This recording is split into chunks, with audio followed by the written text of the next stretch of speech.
François Durovray, bonjour. Bonjour. Et bienvenue. Vous êtes donc le président du conseil départemental de l'Essonne. Comment s'organisent aujourd'hui les habitants de votre département, très dépendants des transports en commun? Très difficilement, comme tous les Français. Peut-être plus difficilement encore en Essonne qu'ailleurs, tout simplement parce que nous sommes dépendants des transports publics. Il y a moins d'emplois qu'ailleurs, donc nos concitoyens sont obligés de prendre le RER ou l'autoroute qui est bouchée. En l'espèce aujourd'hui, des RER qui ne fonctionnent pas, des écoles qui sont fermées. Donc je crains malheureusement une journée très difficile pour les Essonniens comme pour l'ensemble des Français. Le télétravail, ça a changé leur vie quand même. On peut, sur une journée ou deux, se passer d'aller au bureau. Évidemment, pour les emplois qui sont télétravaillables, ce qui n'est pas le cas de tous les emplois. Nous avons en Essonne beaucoup de personnes qui sont dans ce qu'on appelle les métiers de la main et du cœur, c'est-à-dire des personnes dont la présence physique est indispensable, et ceux-là vont avoir de très grandes difficultés à travailler aujourd'hui. Est-ce que du coup vous êtes favorable à un changement des règles du service minimum pour qu'il soit vraiment garanti ?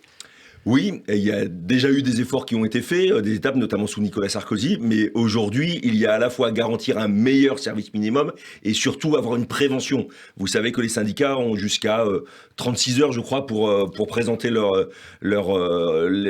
indiquer s'ils font grève ou pas. Et donc, le plan de transport est très difficile à mettre en avant. Il faudrait augmenter peut-être ce délai pour qu'on puisse avoir 3-4 jours pour s'organiser. Bien sûr. Et est-ce que ça pourrait passer aujourd'hui dans le climat social qui est celui que l'on connaît ? Moi je regrette franchement que nous ayons ce climat, le constat qu'il s'agit des retraites ou d'autres problèmes que le pays traverse. Le constat, il est partagé par toutes les forces politiques et par tous les citoyens qui s'intéressent à la vie de la nation. Mais on n'arrive pas à tomber d'accord sur les solutions. On n'arrive pas à tomber d'accord parce que je crains qu'à chaque fois nous prenions le sujet par le petit bout de la lorgnette et de façon comptable, en donnant le sentiment aux Français qu'il faut systématiquement faire des efforts sans jamais donner de perspective. Or, sur cette réforme des retraites, par exemple, nous avions la capacité à la fois de faire un diagnostic, il y a un déficit, nous avons une espérance de vie qui est plus longue, il est normal que nous travaillions davantage. En revanche, nous pouvons réorganiser notre rapport au travail, et je pense que le gouvernement a manqué le coche en ayant une réforme uniquement comptable qui n'est donc ni juste ni ambitieuse. C'est en changeant les règles du travail sur toute la vie qu'on pourrait avoir un système à la fois équilibré et pas trop douloureux ? Je le crois. Encore une fois, la réforme, et selon la bonne formule de Xavier Bertrand, elle va bien pour les gens qui vont bien. Pour vous et moi, la réforme ne va pas changer grand-chose. Et quand j'en parle autour de moi, concrètement, il y a 1 ou 2 trimestres en plus. Elle va être plus difficile pour les personnes qui ont commencé tôt, qui ont souvent un travail plus pénible. Et on demande ces efforts sans aucune perspective. Franchement, aujourd'hui, après le Covid, nos concitoyens ont complètement changé leur rapport au travail, à la fois sur la durée hebdomadaire. Est-ce qu'on peut pas travailler le même temps mais sur une durée plus courte, sur 3 ou 4 jours? Est-ce qu'on peut pas donner de la souplesse? Est-ce qu'on peut pas, à un moment dans la vie, avoir un temps de formation pour se reconvertir? Est-ce qu'on doit pas s'attaquer à la question de l'entrée des jeunes sur le marché du travail, qui est un vrai cancer? On a un taux de chômage des jeunes qui est 2 fois supérieur à celui des autres pays européens. Et c'était un sujet pour augmenter la durée de cotisation. Voilà, tous ces sujets-là sont passés à la trappe et du coup, on arrive à ces situations de conflit. Alors, vous exposez ces réserves et ces pistes dans une tribune qui est publiée sur le site du journal du dimanche. Vous dites, la grande absente de cette réforme, c'est la justice sociale. Qu'est-ce qui est injuste dans cette réforme ? Ce que je vous indiquais tout à l'heure, c'est que concrètement, des personnes qui ont des formations courtes, qui arrivent sur le marché du travail très tôt, à 16 ans, 17 ans, 18 ans, vont travailler plus longtemps que les personnes qui ont fait des études et qui tout au long de leur vie ont des métiers qui sont moins pénibles que les autres. Encore une fois, moi je suis favorable à l'idée d'augmenter la durée de travail, le nombre de trimestres de cotisation, puisqu'on parle de cette façon-là. Et je pense d'ailleurs que cette question de trimestre de cotisation était plus pertinente que la question du report de l'âge légal. Et on aurait peut-être même pu aller plus loin. 1 ou 2 trimestres en plus que ce qui est proposé par le gouvernement, mais à condition d'offrir des perspectives à nos concitoyens et des espaces de respiration tout au long de leur vie professionnelle. Et vous demandez que ceux qui ont 43 ans de cotisation puissent partir tout de suite. Bien sûr, avec les règles qui sont proposées par le gouvernement. Si les règles étaient différentes, je demande simplement de la justice, c'est-à-dire de l'équité, c'est-à-dire que tout le monde soit sur le même régime, 43 ans, si c'est le choix du gouvernement. Alors vous dites c'est aux parlementaires LR de rendre le projet plus juste. Pas question d'être la béquille du gouvernement. Appelez-vous à une guerre d'amendements venus de la droite à l'Assemblée. Une guerre, ce n'est pas dans mon vocable, et j'estime que dans un pays démocratique comme le nôtre, nous devons trouver des solutions de concertation, de dialogue social, et j'espère d'ailleurs qu'au-delà des manifestations d'aujourd'hui, il y aura des rencontres, la capacité d'avancer sur le texte et d'arriver je ne sais pas si on l'appelle un compromis, mais à une solution pour le pays. Et évidemment, le Parlement est un lieu de discussion. Et j'invite tous les parlementaires, et particulièrement mes collègues parlementaires LR, par voie d'amendement, à proposer au gouvernement des améliorations sur le texte. Alors, il se peut que ce texte n'arrive pas jusqu'au vote à l'Assemblée en première lecture, passe directement au Sénat. Le Sénat, c'est une majorité LR. Il y a un côté patate chaude là, qui est redonné à la droite. Patate chaude, je ne crois pas. La droite a toujours fait preuve de responsabilité dans l'histoire sur ces questions et mes collègues parlementaires sauront trouver les voies et les moyens pour, encore une fois, améliorer le texte et faire en sorte qu'il permette à la fois de garantir la pérennité des régimes de retraite, ce qui est quand même essentiel, garantir à nos aînés une pension décente, mais aussi garantir l'équilibre du système, ce qui n'est pas le cas aujourd'hui. Les 1 200 € de retraite minimale, ça a été obtenu dans une négociation à Matignon par la droite. Ça, c'est une bonne chose. Bien sûr, c'est une bonne chose, même si, compte tenu de l'inflation aujourd'hui, on sait très bien que ces 1 200 €... Ils vont fondre très vite. Exactement.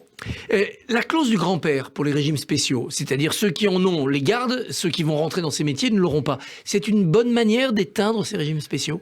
Non, parce que cela repousse le sujet dans 43 ans. Je pense que sur cette question des régimes spéciaux, qui est une question compliquée, il faut avoir le courage à un moment ou à un autre d'aborder les choses avec les organisations syndicales, avec les salariés concernés, et voir de quelle manière nous pouvons dès aujourd'hui avoir un régime équitable pour tous les salariés dans le pays. Mais ça coince. À l'Opéra de Paris, à la Comédie Française, eh bien, on leur regarde le régime spécial, et puis les chauffeurs de métro, on veut leur changer. Ça marche jamais, cette concertation sur les régimes spéciaux, ça bloque. Ça coince surtout sur des métiers qui ont une capacité de blocage du pays qui sont plus importantes. Il faut pour cela avoir un pouvoir politique fort et avoir la capacité de dialogue à la fois avec les autres forces politiques, mais aussi avec les organisations syndicales. Vous dites dans votre tribune que pour remonter le taux d'emploi des plus âgés, 33% en France, 60% en Allemagne, il faut des mesures plus engageantes. À quelles mesures pensez-vous ? Alors, je pense notamment, je l'évoquais tout à l'heure s'agissant des jeunes, on a aujourd'hui dans le pays un vrai drame sur le chômage des jeunes. Vous vous rendez compte qu'on arrive à des situations où nos concitoyens font une formation et démarrent leur vie active par le chômage. Leur première expérience est le chômage, voire le RSA. Je vois des jeunes, je suis président de département, donc en responsabilité sur les politiques sociales.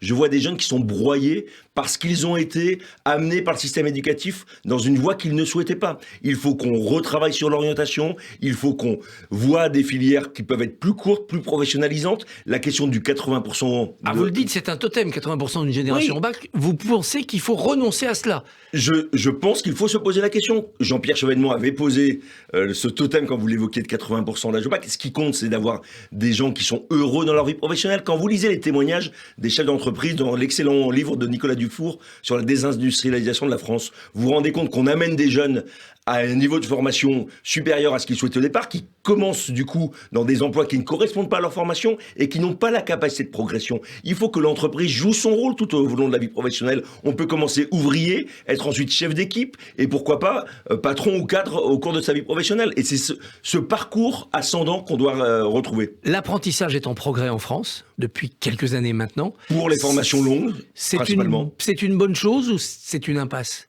C'est évidemment une bonne chose, mais j'observe malheureusement que c'est principalement pour les carrières longues, c'est-à-dire pour les post-bac. Nous devons faire le même effort s'agissant des formations plus courtes. Et pour les seniors, un index de surveillance des entreprises va être mis en place pour qu'on voit celles qui se débarrassent des vieux, pour dire court. Ça suffit, un index ? Alors l'index va sans doute dans la bonne direction. Je suis pour ma part assez favorable à l'idée qu'il puisse y avoir une modulation des cotisations.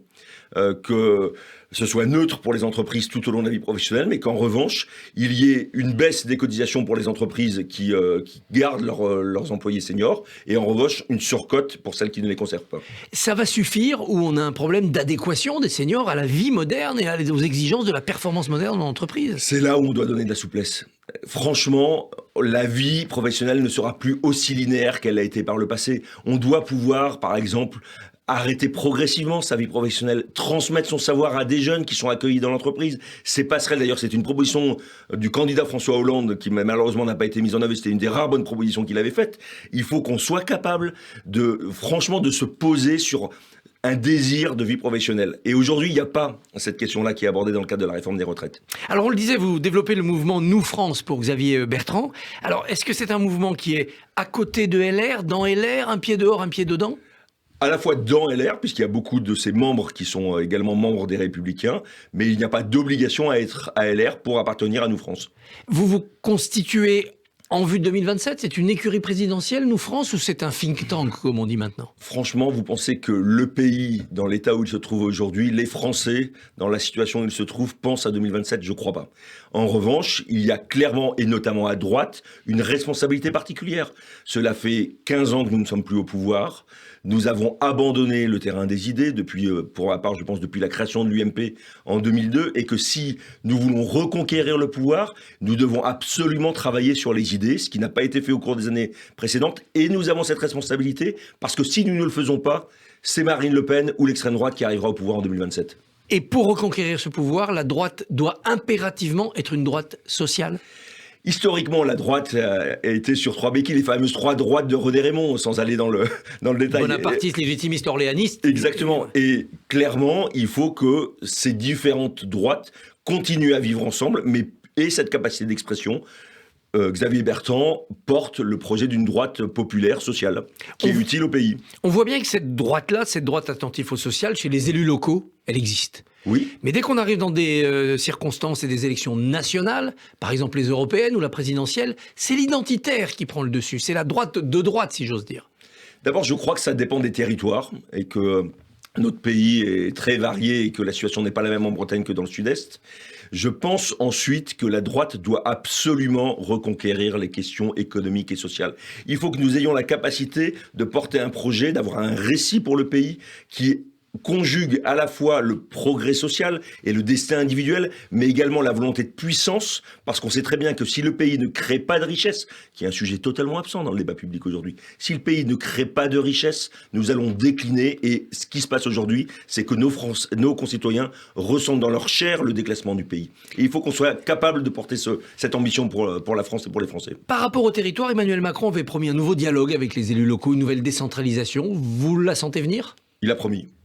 Vous attendez? On attend. Il y a plein de belles promesses d'amour. J'attends les preuves aujourd'hui. J'échange régulièrement avec les membres du gouvernement. J'ai encore échangé hier avec certains membres de la majorité. Il y a effectivement beaucoup de projets sur la table. Mais depuis 8 ans que je suis président de département, depuis 5 ans, bientôt 6 ans qu'il est au pouvoir, je n'ai pas vu de geste en direction des territoires. Même si 2027 est loin, chaque parti cherche la bonne méthode pour choisir le candidat. À droite, on ne sait plus. Ça ne sera pas une primaire. C'est pas un candidat déjà désigné comme Ciotti l'avait promis avec un ticket avec Wauquiez. Ça sera quoi la bonne méthode? Dieu seul le sait. Non, franchement, je pense que les circonstances feront l'homme. Voilà, les choses doivent se décanter.